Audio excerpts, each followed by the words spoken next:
Hi team, welcome to Thursday Thoughts. This week I'm thinking about how important it is to grow your brain in different ways. Some of you might know that I play a violin, play a string instrument, and I am a part of the Mackay City Strings. We're in a community string orchestra one day a week during school terms. My main instrument being violin, quite often I will play violin if I'm not conducting in that group because that's my go-to instrument.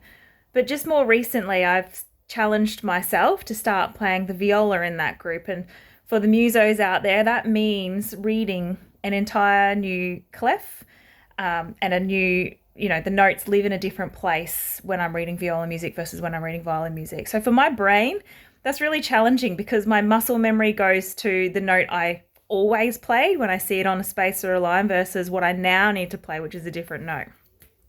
And it lives in a different position on a different instrument. So it's really stretched my brain over the last couple of weeks, and particularly over last term. I was really in the learning pit again, even though this is something that's fairly familiar to me. Training my brain to think about it in a different way and just take a little sidestep to what I already know was a really good process for me because it actually didn't take very long for me to pick it up and get the hang of what I was doing and now feel like I can play that instrument quite well and understand what I'm playing.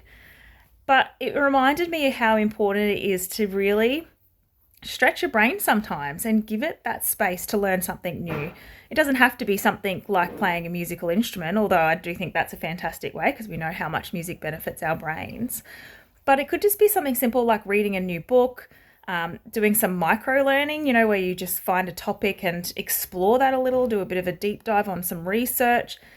It could just be, I know some people use puzzles and, things like Sudoku to keep their brain active. And there's real value in that because the more we keep our brain building new pathways, the more that neuroplasticity exists within our brains and the more we can absorb and learn new things. So it's never too late. We're never too old to learn something new. I love that theory because it's true. So pick something up, start something new, stress your brain just a little to, engage in something that's really going to make you think harder than what you have been in the past few weeks.